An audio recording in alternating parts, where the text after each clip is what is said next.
الإيمان والإسلام والإحسان والصلاة والسلام على رسول الله وعلى آله وأصحابه أجمعين أما بعد.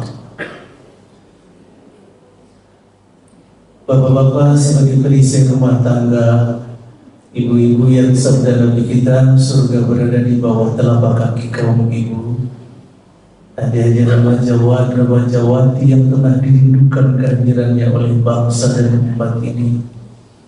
Kita berdoa di pagi ini semoga hidup kita dimuliakan Allah di dunia dan di akhirat. Puji dan syukur, sembah dan sujud, patuh dan setia, ikhlas dan cinta kita muarahkan semata-mata kepada Allah Subhanahu wa Ta'ala. Zat yang karena dengan izinnya sehingga pagi ini kita bisa bersilaturahim, dibangunkan Allah. Ada yang mendatangi Allah dengan tahajudnya, lalu kemudian disambung dengan tilawah, diteruskan dengan menuju ke masjid untuk ibadah subuh dan seluruh rangkaian yang terkait dengan subuh. Mudah-mudahan ketika Allah masih memberi kesempatan kepada kita ini, artinya Allah masih memberi kesempatan kepada kita untuk memperbaiki diri. Itu sebabnya tidak ada pilihan lain buat kita melainkan menghabiskan sisa-sisa amanah waktu ini di dalam iman, kemudian kita artikulasikan keluar dalam bentuk amal saleh. Karena hanya dengan kedua faktor ini yang dapat membuat kita bangga di hadapan Allah di yaumil hisab nanti. Salam dan salawat abadi kita sajikan buat seorang manusia yang namanya selalu diucapkan oleh miliaran manusia di muka bumi ini. Akhlak dan budi pekertinya seperti samudra yang luas yang tidak pernah kering-keringnya. Cintanya kepada kita umatnya bukan hanya di bibir saja, tapi juga diamalkan. Bukan hanya di dunia, keindahan cinta beliau pun kelak kita akan rasakan manisnya di akhirat melalui syafaatnya. Dunia memang sangat miskin melahirkan pemimpin sekualitas beliau. Itulah Nabi kita semua, Nabi besar Muhammad sallallahu alaihi wasallam. Saudara-saudara sekalian yang berbahagia, hari ini kita berada pada tanggal 24 Rajab. Kalau kita mendengar kata bulan Rajab, segera terlintas dalam benak kita satu peristiwa besar yang luar biasa pernah terjadi pada Nabi kita Muhammad sallallahu alaihi wasallam. Peristiwa yang kalau andai kata Allah takdirkan terjadi di zaman modern, bahkan super modern sekarang ini, boleh jadi banyak yang tidak percaya. Sedikit yang menempuh jalan seperti yang dilakukan oleh Abu Bakar As-Siddiq radhiyallahu anhu. Sedikit yang mengolah data-data spiritual itu, kejadian-kejadian yang sepenuhnya merupakan bagian dari wilayah keilahian itu, dengan partikel-partikel iman yang ada di balik dada. Bahkan saya boleh bertanya, nanti kita ngikut pilpres saja masih banyak yang tak percaya, masih banyak yang memilih. Karena dominasi dunia dalam kalbu kita begitu kuatnya. Asal 1M lepas, asal 2M lepas. Sangat tergoda kita dengan dunia, dengan segala isinya. Itu yang ditempuh oleh Abu Bakar As-Siddiq. Beliau mengatakan lebih jauh dari yang diceritakan oleh Nabi Muhammad. Aku percaya. Karena instrumen yang digunakan untuk mencerna adalah kalbu, bukan nalar. Otak kita kekecilan. Makanya pada saat mengungkap peristiwa agung ini, Allah buka dengan kalimat tasbih. Maha suci Allah. Subhanalladzi asra bi'abdihi laylan minal masjidil haram ilal masjidil aqsa alladzi barakna hawlahu linuriyahu min ayatina innahu huwas sami'ul basir. Subhanalladzi ay subhanallahilladzi, maha suci Allah dari kekurangan, dari keterbatasan, dari cacat celah yang tidak layak disandarkan kepada Allah, yang memperjalankan hamba-Nya yang namanya Muhammad Rasulullah Sallallahu Alaihi Wasallam. Kekuatan ini harus masuk dalam kalbu kita. Kekuatan ini yang digunakan untuk mencerna eksistensinya. Baru ketemu. Kata Sabah itu, makna asalnya itu berenang. Berenang.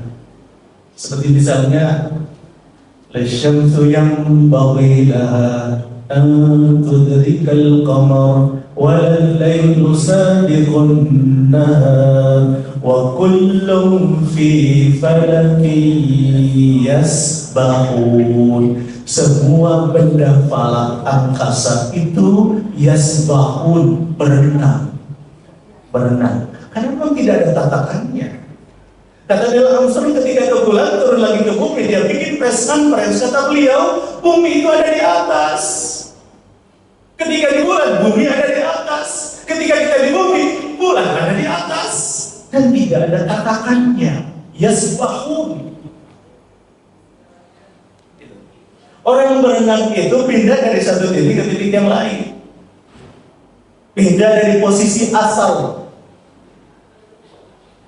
Itu sebabnya makna sabaha yang pada mulanya berenang berkembang maknanya menjadi menjauhkan Allah dari kekurangan, keterbatasan, cacat celah dan lain sebagainya, buat disandarkan kepada Allah. Kita sucikan Allah dari itu semua, baru pahami Isra dan Mi'raj. Jadi gak usah bertengkar apakah dengan ruh atau jasad. Gak usah. Kalau kita meragukan eksistensinya, kita meragukan program Allah yang namanya sholat 5 waktu sehari semalam.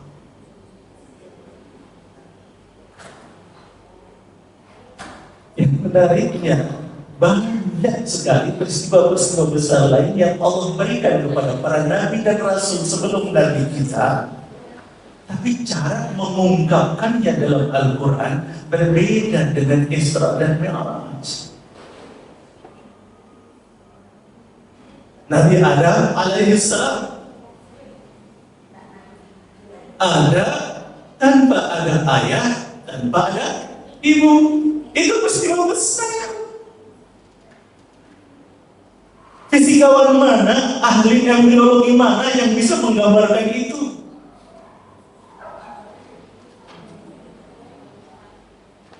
Tahu-tahu Adam ada, nggak ada ayah, nggak ada ibu. Ayatnya dalam Al-Quran, wa idh qala rabbuka lil malaikati inni ja'ilun fil ardi khalifah qalu ataj'alu, sifatnya informatif. Tidak ada kata subhanallah. Nabi Isa alaihissalam ada ibu tanpa ayah, yang menurut para pakar embriologi mestinya kasus seperti ini yang lahir itu mestinya berjenis kelamin perempuan, bukan laki-laki. Kromosom dalam suami diri laki-laki itu ada X dan Y. Kromosom dalam diri istri Y dan Y, dua menara kembar Y dan Y. Kalau X pada suami ketemu Y pada istri, yang lahir laki-laki. Y pada suami, kemudian ketemu Y pada istri, yang lahir perempuan. Ini kromosom istri, Y dan Y. Mestinya yang lahir perempuan, bukan laki-laki. Suaminya siapa? X-nya dari mana? Idza arada syai'an ay yaqula lahu kun fayakun. Iman. Kalau Allah yang memungkinkan jadi. Iman yang dipakai, jangan nalar yang dipakai. Ayatnya dalam Al-Quran Al-Imran surah ketiga ayat 59, inna mathala Isa 'inda Allah kamathali Adam khalaqahu min turab thumma qala lahu kun fayakun. Inna mathala Isa, sesungguhnya permisalan Allah menciptakan Isa kamathali Adam, seperti penciptaan Adam. Khalaqahu min turab, sama-sama tercipta dari tanah. Bagaimana dari tanah menjadi Adam? Bagaimana dari tanah menjadi Isa? Tsumma qala lahu kun fayakun. Masuk dalam kaidah Allah, kun fayakun, jadi.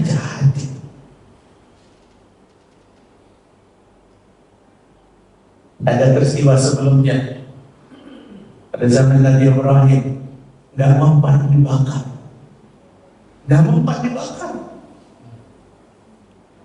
Maka Namrud, Ibrahim ini supaya sini harus dibakar. Itu nggak masuk wali sisi. Itu. Begitu apinya sudah reda, ada bara api kok bergerak-gerak. Tahu-tahu Nabi Ibrahim keluar dari bara api dengan senyum yang tersungging manis di bibir. Ayatnya dalam Al-Quran, qul la ya nar kuni bardan wa salaman ala Ibrahim. Al-Anbiya surah 21 ayat 69. Kami instruksikan, ya nar, wahai api, kuni bardan, dinginkan, ciptakan temperatur dinginmu. Dan gak berhenti sampai di situ. Wassalaman ala Ibrahim, dan selamatkan tubuh Ibrahim. Ibrahim keluar dari api dengan senyum yang tersungging manis. Ayatnya gak pakai tasbih, padahal itu peristiwa besar, peristiwa yang gak bisa dipecahkan oleh S1, S2, S3, nggak bisa terpecahkan. Sampai esnya kering aja.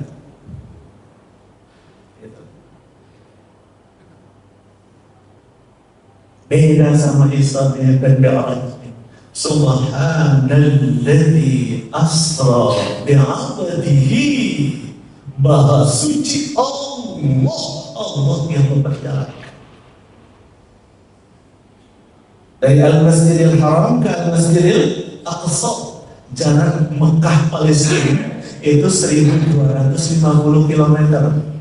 Kata teman saya dari ITB, itu dari kalau dikalkulasi secara ilmiah itu lebih kurang 4 detik nyampe di Aqsa. Pergerakan buruk itu kilat, cepat sekali. 4 detik nyampe di Aqsa. Baru kemudian menuju ke ketinggian yang Masya Allah luar biasa untuk menerima perintah sholat.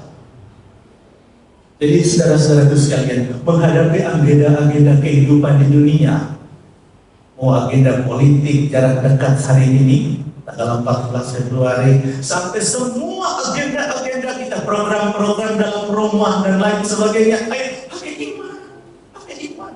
Karena Allah bisa menjadikan sesuatu yang tidak mungkin menurut nalar, tapi Allah bisa kan, apalagi pakai kaidah-kaidah kausalitas, sangat mungkin sekali. Maka pakai iman, pakai iman.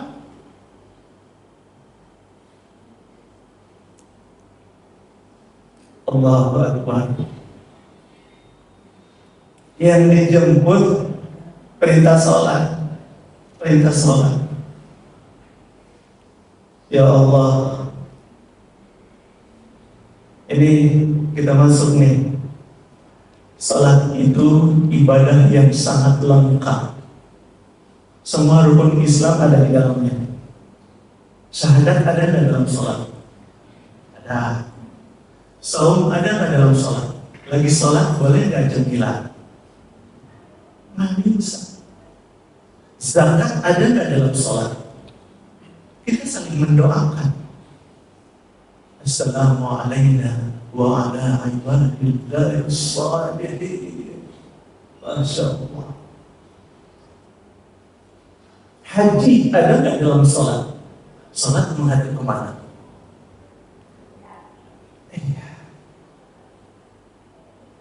Ibadah salat itu ibadah yang lengkap. Dan tiap-tiap agama as-salatu ibaduddin. Keberagamaan kita mudah runtuh kalau tidak ditopang oleh tiang yang kuat dan kokoh yang namanya salat.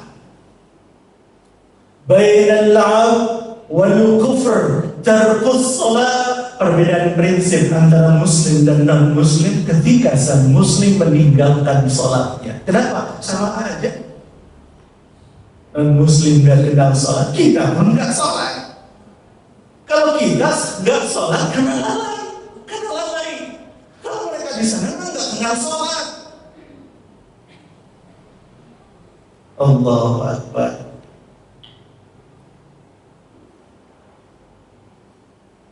Bahkan Rasulullah SAW membocorkan salah satu berita kode dari Allah untuk kita. Awwal ma yuhasabu bil 'abdi ila yaumil qiyamah as-salat. Audit kinerja pertama yang ditegakkan Allah di mahsyar nanti itu salat.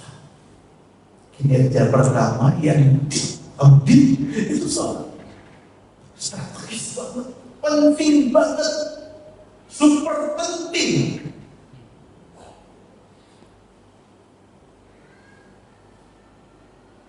Kalau sholatnya baik, yang lain baik. Sholatnya rusak, dia mengkontaminasi yang lain. Karena bukan Rasul yang menjamin, Allah yang menjamin. Waktu itu sholat. Dirikan salat. Utlu ma uhiya ilaika minal kitab wa aqimis salat inna salata tanha 'anil fahsya'i wal munkar. Kita lagi tadi subuh menyerap energi dari Allah, energi keilahian diserap oleh qalb. Begitu keluar dari pintu masjid kita menjadi orang yang berbeda. Nggak nunggu pilpres kita melakukan perubahan, enggak. Kita punya program perubahan tiap hari melalui sholat. Tanha 'anil fahsya'i wal munkar. Allah yang menjamin. Jadi kalau ada orang sholat, pecinya putih, pakai gamis kalau sholat, tapi di kantor korupsi juga, pasti ada yang salah dengan sholat. Baik dari mekanismenya sampai kepada internalisasi penghayatan dari sholat itu sendiri. Sebelum sholat itu sebetulnya cara kita menyerap energi keilahian.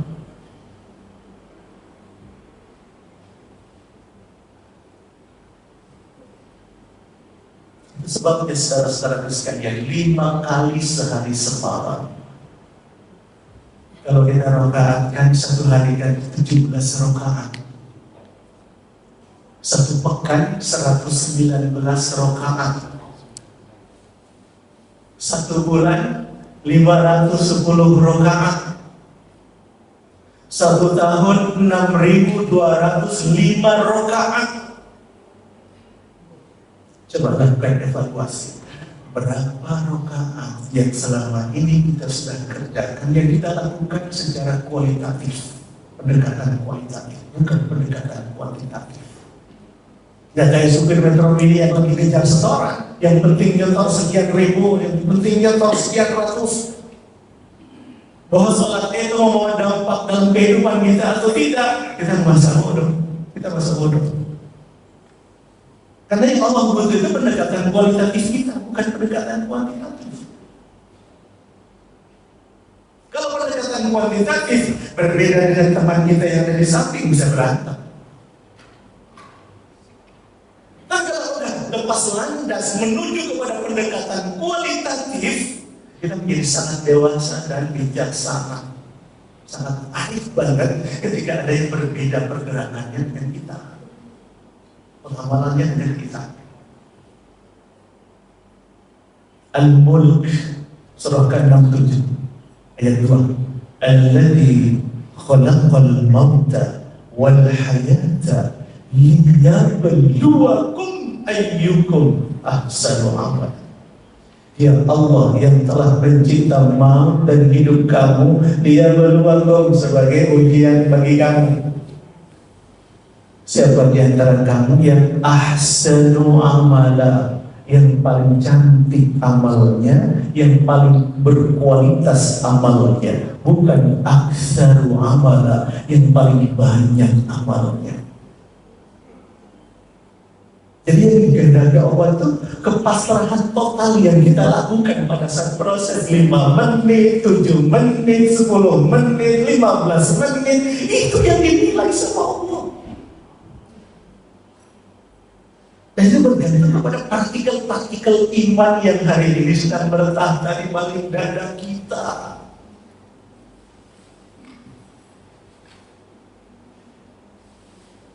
Kalau andai kata misalnya kita mau siap-siap zuhur, pada saat azan baru wudu, mencari chemistry susah. Akan susah membangun chemistry. Jadi bagaimana Pak Ustaz? Jam 11, kalau umpamanya jam zuhur sekarang itu 12:09. Jam 11 kita udah mulai harus siap-siap. Kita lagi kerja di kantor, orientasi kita lagi kerja sudah mulai orientasi zuhur. Jangan total dalam kerjaan, udah mulai itu dibagi zuhur. Dan kalau perlu, bukan kalau perlu, jangan di ruang kerja, masuk ke masjid. Ayo ratakan dahi kita di hadapan Allah, tunjukkan kepasrahan total kita, pendekatan kualitatif ini yang Allah kehendaki dari kita. Mau turun dari lantai sekian, turun. Kalau berangkat untuk jihad menghadap Allah, itu keren banget. Membantu kekhusyuan banget. Makanya saudara-saudara sekalian, dalam kitab Islam Muda karangan Said Sabiq, beliau menukilkan ada sebuah diskusi yang diriwayatkan oleh Imam Muslim. Allah Subhanahu wa ta'ala berfirman, qala Allah ta'ala, innama, ini adatul hadr, hukum kekhususan, sungguh ataqabbalu sholata, aku Allah menerima sholat, min, dari, man, para pengamal sholat. Pertama, tawadu'an biha li'ummati, mereka yang tawadu karena merasakan keagungan Allah dalam sholat, kebesaran Allah dalam sholat, merasakan betapa ketidakberdayaan dirinya di hadapan Allah Subhanahu wa ta'ala. Gak ada apa-apanya, seperti debu di atas debu, tidak punya makna apa-apa. Jikalau hidup yang sesingkat ini kita gagal menjadi hamba yang paling bersyukur kepada Allah. ketika muncul keagungan Allah dalam diri kita, maka dia akan menjadi artikulasi keluar menjadi amal-amal yang soleh, budi pekerti yang mulia. Kalau dia senyum, itu yang di bibir, itu yang di hati. Bukan senyum diplomatis, di bibir senyum, hati masih dongkol. Enggak. Itu yang di bibir, itu yang di hati. Karena perilaku itu perubahan kalbu. Tawadu.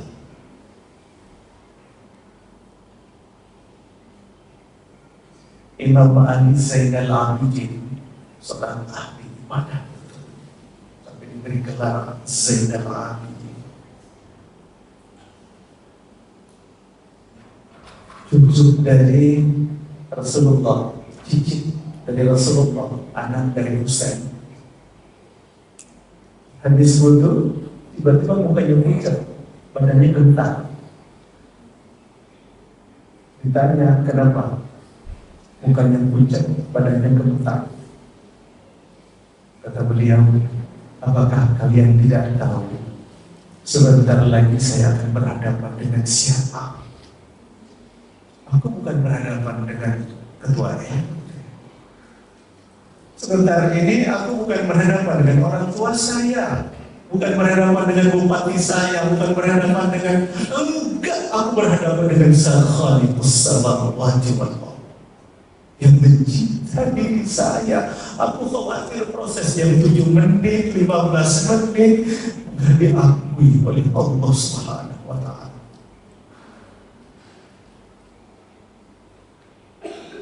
Itu yang dia khawatirkan. Yang dia khawatirkan adalah pertemuan yang gagal. Jangan pertemuan takbiratul ihramnya gagal, Fatihahnya tidak diterima, sholatnya tidak diakui, rukuknya apa? Itu kosong isinya. Yang tinggal tidak ada penghayatan sama sekali, kering hatinya. Aku khawatir itu terjadi pada diri. Lalu muncul keagungan Allah dalam dirinya. Apalagi coba perhatikan transisi gerakan sholat itu diiringi oleh takbir kan? Allahu Akbar, Allahu Akbar, Allah. Maknanya apa? Kita mau rukuk Allahu Akbar. Maksudnya proses yang hanya beberapa detik pada saat rukuk gagal, tetap besarkan Allah, tetap besarkan Allah, agungkan Allah. Sehingga tasbih kita yang hanya 3 kali tadi atau 1 kali tadi dapat chemistry-nya. Sami Allahu liman, lalu kemudian kita kita sujud, Masya Allah, Allahu Akbar. Supaya sujud kita jangan sampai gagal, agungkan Allah terus. Duduk di antara dua sujud, Rabbil firli, kita curhat sama Allah. Warhamni, wajburni, warzuqni, warfa'ni, ya Allah. Kadang-kadang kita susah melewatinya, tapi kita mampu melakukannya karena Allah suruh. Karena kita merasa dirinya tidak ada apa-apanya, tidak ada apa-apanya jika dibandingkan dengan ketinggian Allah yang tanpa batas itu. Man tawadda'a biha li'uflati, aku terima salat hambaku ketika pada saat dia rukuk dan sujud ada keagungan Allah yang bertahta di balik dadanya, ada energi yang dihasilkan. Yang kedua, walam yastaqil biha ala khalqi, mereka yang tidak pernah sombong dengan makhlukku, bukan sesama manusia, nggak pernah sombong dengan sesama makhlukku. Jadi rendah hati banget.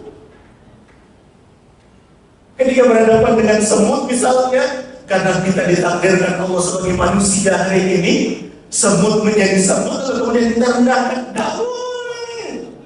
Maka kalau keluar dari rumah, lihat jalan hati-hati, jangan-jangan ada rombongan semut lagi jalan di depan kita dan kita nggak tahu. Ayo, perhatikan kanan kiri depan belakang kita, saudara-saudara sekalian. Jadi misalnya nggak pernah dalam makan malam bersama, Dalam keluarga, cacing menjadi bahan obrolan, rendah, jijik. Tapi orang sholat dia akan mengatakan, enggak, jangan-jangan dia lebih mulia di sisi Allah daripada tahu yang sedang ngomong, walaupun tahu punya akal dan kalbu, punya potensi yang luar biasa. Jangan-jangan dia lebih mulia daripada tahu. Nggak pernah sombong. Karena sombong orang jadi hina, karena tawadhu orang jadi mulia. Nggak karena tawadhu orang kemudian menjadi sampah masyarakat jadi hina, lalu kemudian orang sombong jadi mulia di tengah-tengah masyarakat.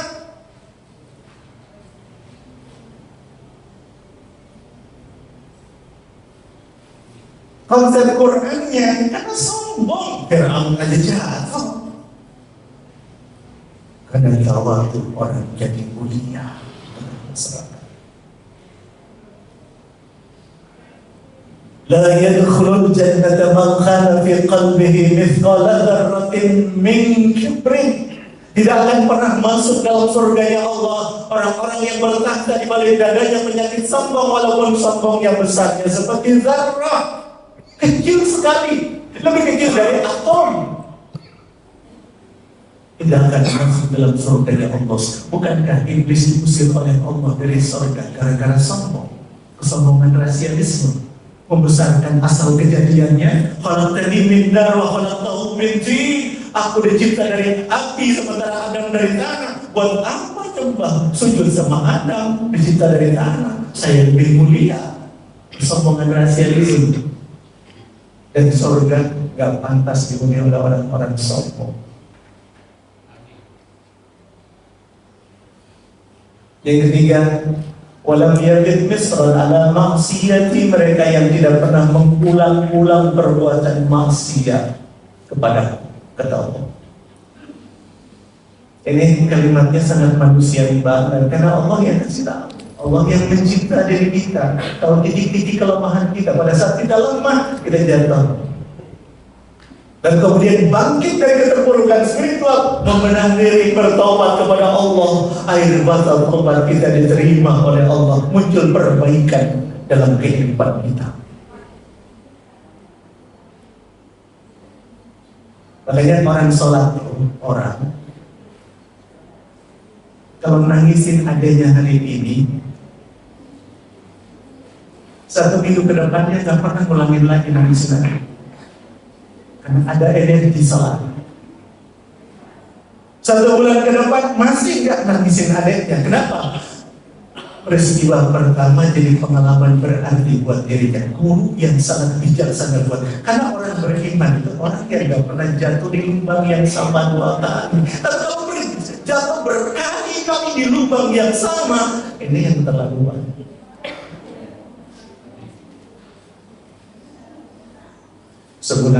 Sebulan yang lalu, Langit Republik ini riuh dengan pernyataan seorang tokoh. Sebulan kemudian beda lagi. Biasanya orang sholat punya istiqomah dalam hidup, dalam lidah, dalam perilaku, dalam sikap, semuanya ada istiqomah. Dari situ muncul marwah, identiti kita. Kita seperti apa? Tidak pernah mengulang-ulang perbuatan maksiat kepada Allah.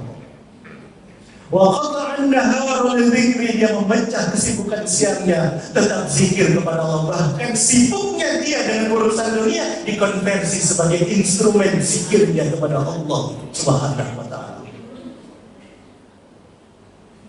Jadi ini tantangan buat kita. Kenapa malam gak malam? Kalau malam itu waktu yang paling sahdu untuk dekat dengan Allah.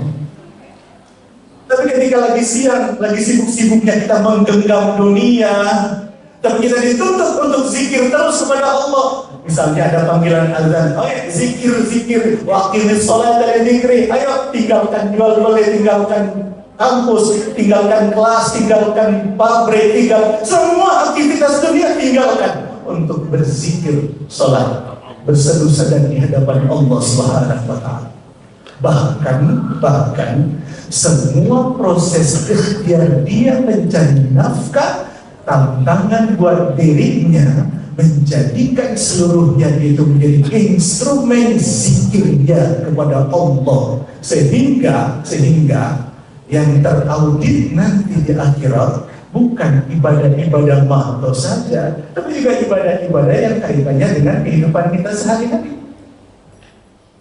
Bayangin, banyak waktu-waktu produktif kita habis di kantor.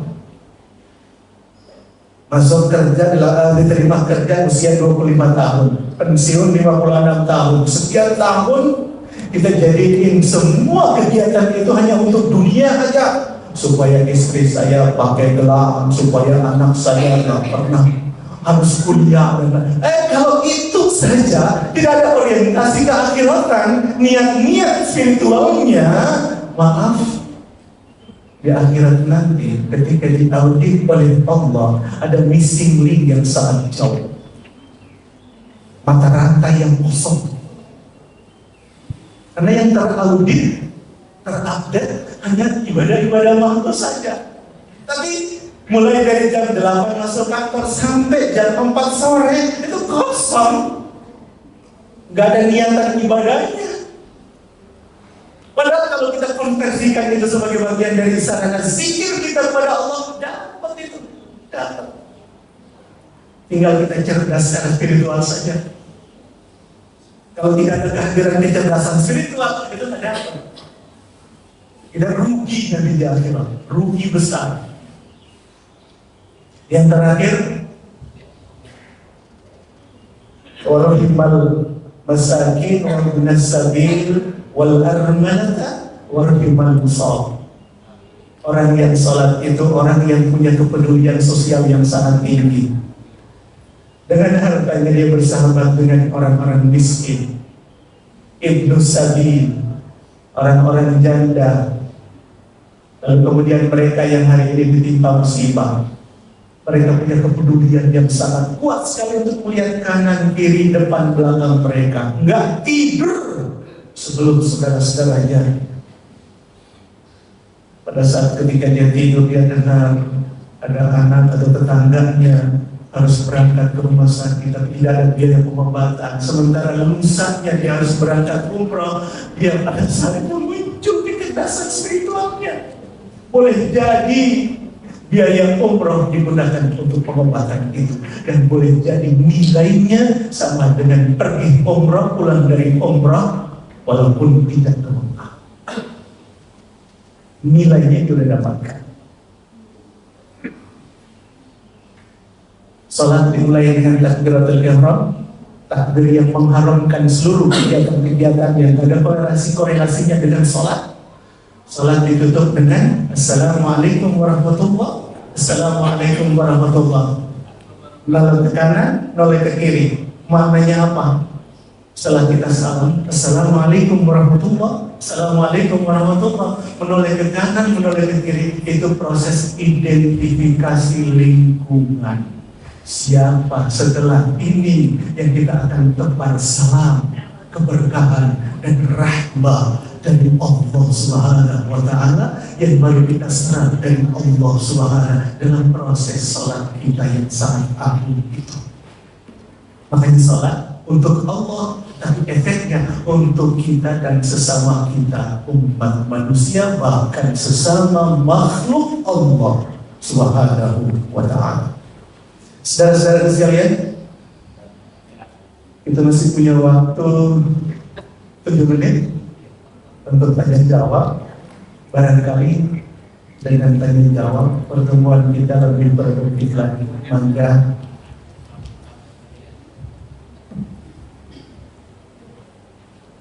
baik, hadirin ya, Allah Subhanahu wa Ta'ala, demikianlah kajian kita pada kesempatan hari ini. Berikutnya untuk sesi tanya jawab, 2 pertanyaan. Pak Arif Hasan akan. Bismillahirrahmanirrahim. Assalamualaikum warahmatullahi wabarakatuh. Mohon penjelasan Ustaz Apa benar Rasulullah Shallallahu Alaihi Wasallam itu setelah membangun Masjid Kuba, maka mereka mengumpulkan orang 40 orang di sekitar masjid untuk sholat Jumat. Penjelasannya. Yang kedua, apa benar? Apa benar? Apa benar ibadah badan yang paling mulia yaitu sholat? Mau penjelasan saya. Ya. Saudara-saudara sekalian yang berbahagia, Rasul Shallallahu Alaihi Wasallam ketika mendapat perintah Allah untuk hijrah, beliau 3 hari bersembunyi di Gua Thur. Tanggal 27 Rajab itu bersembunyi di Gua Thur. Lalu kemudian menuju ke Kuba, program 8 hari perjalanan lewat jalur selatan, pinggir pantai. Tidak seperti rute-rute keumuman. Kenapa? Ini pergerakan intel ini nggak boleh. Karena intel Quraisy sudah disebar kemana-mana. Sudah disebar kemana-mana. Sampai di Kuba, program pertama adalah membangun masjid. 4 hari mulai dari Senin sampai Kamis. Membangun masjid. Masjid Kuba yang pada saat itu sebetulnya eksistensinya berhadapan dengan Masjid Dirar yang dilakukan oleh orang-orang munafik ini. Tempat pertemuan untuk menyusun konsep melemahkan kaum muslimin itu di Masjid Dirar. Kuba, kemudian Nabawi itu pusat di mana Rasul membangun kekuatan umat menghadapi kekuatan-kekuatan internal dari kaum muslimin seperti itu. Hari Jumat baru kemudian Rasul bergerak dari Kuba menuju ke Yasrib. Begitu sampai di Yasrib, beliau rubah nama Yasrib menjadi Al-Madinatul Munawwarah, kota yang berperadaban. Mengganti nama Yasrib menjadi Al-Madinatul Munawwarah menunjukkan ini inspirasinya sangat kuat banget. Itu inspirasinya sangat kuat sekali. Nah, masjid dibangun buat apa? Primernya untuk ibadah kepada Allah, terutama buat laki-laki. Karena sebaik-baik sholat perempuan di rumah, kalau laki-laki di masjid. Itu sebabnya sholat jamaah ada yang menghukumkan, ada imam yang menghukumkan wajib hukumnya buat laki-laki untuk sholat di rumah, untuk sholat di masjid. Karena sangat luar biasa. Bahkan kalaupun misalnya kita sakit sekalipun, kalau bisa lakukan secara berjamaah di rumah supaya tetap mendapatkan pahala jamaah 27 derajat. Dan itu kualitatif loh, bukan kuantitatif. 27 derajat itu bukan seperti 1 juta yang kita bawa ke kantor atau dibawa ke pasar lalu kemudian dibelanjakan menjadi berkurang. Tidak, itu kualitatif. Pahala itu kualitatif, bukan kuantitatif.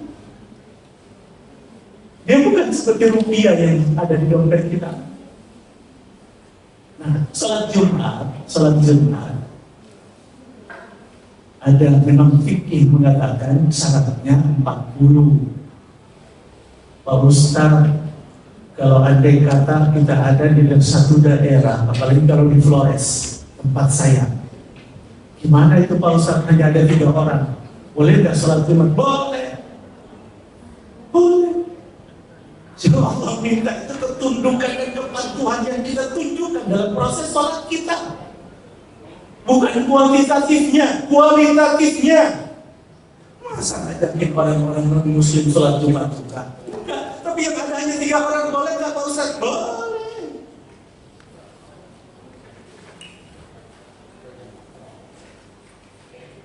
Kemarin saya ikut di dalam Nusa. Mereka baru pulang dari Flores untuk program air bor, air bersih. Mereka kesulitan pada saat sholat, sebab di sana itu satu rumah pasti punya anjing, pasti punya babi, bebek. Kesulitan kalau mereka mau sholat di situ, maka sholatnya harus di luar, di kebun-kebun. Sajadahnya apa? Sajadahnya daun pisang buat sajadah untuk sholat. Pak Ustaz boleh nggak? Boleh.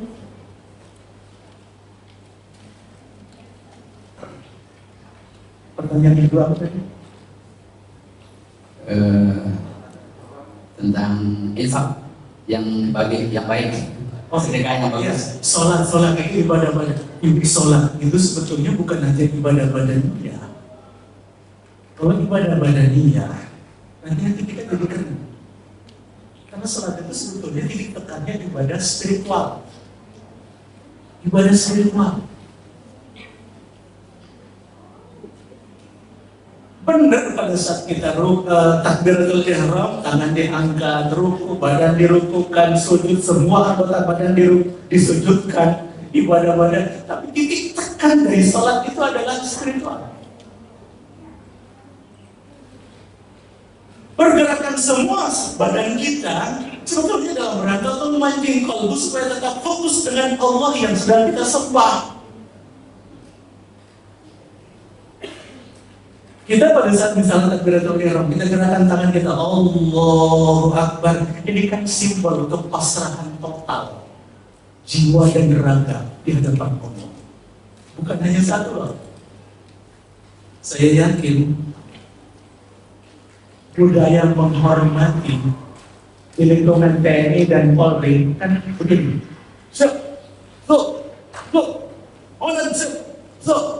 Itu adopsi dari gerakan sholat.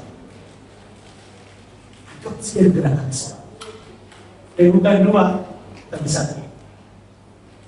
Kita pada saat sholat pasrah diri, jiwa dan raga. Inni wajjahtu wajhiya lilladzi fatara as-samawati wal arda hanifah. Kita sedang menghadapkan wajah kita. Wajah itu bukan berarti wajah saja, tidak. Total jiwa dan raga sepenuhnya tanpa cadangan dihadapkan kepada Allah. Tidak ada cadangan lagi untuk dunia. Semuanya total untuk Allah. Makanya takbiratul ihram, takbir yang mengharamkan seluruh perbuatan, perkataan yang ada kaitannya dengan salat yang sedang kita bangun. Ketika tangan diangkat untuk takbiratul ihram, bukan tangan ini yang sampai kepada Allah. Ketika badan dirukukkan, disujudkan, bukan badan ini yang nyampe kepada Allah. Kan Rasul mengatakan as-salatu mi'rajul mu'min. Yang mi'raj apa? Tubuh kita, tangan kita? Enggak. Yang mi'raj itu adalah kalbu kita. Makanya Rasul melakukan mi'raj dengan burak. Kita mi'raj kita dengan sholat. Kita baru saja pulang dari mi'raj dengan subuh kita. Dengan subuh kita. Akankah mi'raj kita berhasil? Atau sama seperti badan kita hanya ada di dalam an-nur saja? Tidak ada progres apa-apa dalam kalbu kita. Tidak ada pergerakan apa-apa dalam jiwa kita. Ini yang kita harus hati-hati. Kenapa? Ingat, audit kinerja pertama di akhirat nanti itu sholat. Sebelum yang lain dikoreksi, dihisab oleh Allah, audit kinerja pertama yang dihisab, yang dikoreksi itu sholat. sangat penting, sangat super penting lah, super penting. Makanya apa yang salah kita? Evaluasi dengan menyeluruh. Kita pernah remaja di mana sholat kita waktu itu. Kita pernah menjadi anak muda sebelum menikah. Bagaimana nasib sholat kita pada saat itu? Setelah kita menikah, seperti apa sholat kita? Dalam tempat pekerjaan, bagaimana sholat kita di kantor? Seperti apa nasibnya, kualitasnya seperti apa? Harus evaluasi secara total.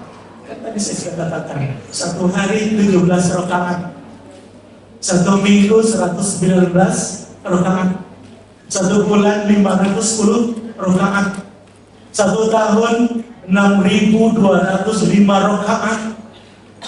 Berapa rakaat yang hari ini kita bisa memfungsikannya dengan baik? Karena pendekatan kita, pendekatan kualitatif, bukan pendekatan kualitatif. Makanya saya ingin koreksi, sholat itu bukan hanya ibadah badaniyah, tapi lebih daripada itu adalah ibadah qalbiyah. Qalbiyah. Di dalam kalbu ada ruh. Ruh itu wakil Allah di muka bumi. Kalau andai kata kita jalan di muka bumi hanya dengan tubuh jasmani semata-mata, kita nggak ada bedanya dengan binatang dan tumbuh-tumbuhan. Tapi yang membuat kita berbeda dengan binatang dan tumbuh-tumbuhan adalah bahwa di dalam kalbu kita ada ruh. Ruhnya berasal dari Allah. Ruhnya berasal dari Allah. Maka kembali kepada Allah itu sebetulnya dialektika spiritual yang sebetulnya normal saja, karena instrumennya ada, dokumennya ada. Sebelumnya kan dia pernah mengikat perjanjiannya dengan Allah kan? Wa idh akhadha rabbuka min bani adama min zuhurihim dzurriyyatahum wa ashhadahum ala anfusihim alastu bi rabbikum qalu bala syahidna. Dokumennya ada dalam kalbu kita. Tinggal kita suburkan terus, kita tinggal mekarkan terus dengan apa? Ibadah-ibadah yang Allah perintahkan kepada kita, termasuk salat itu. Sehingga kita menjadi orang yang baru terus update terus hati kita tiap hari. Maka jangan pernah mengatakan nih adik-adik semua nih, iptek hari ini begitu kuatnya, perkembangan teknologi begitu luar biasa. Semua instrumen-instrumen teknologi makin hari makin canggih saja. Handphone saja luar biasa. Udah kayak apa? Jangan pernah berpikir, akankah dengan kemudahan-kemudahan ini membuat kita nggak butuh sholat lagi? Hati-hati. Hati-hati. Zaman yang sangat individualistik, materialistik ini kadang-kadang bisa menggusur cara-cara pandang kita secara spiritual. Akhirnya kemudian kita menganggap sholat menjadi nggak penting lagi.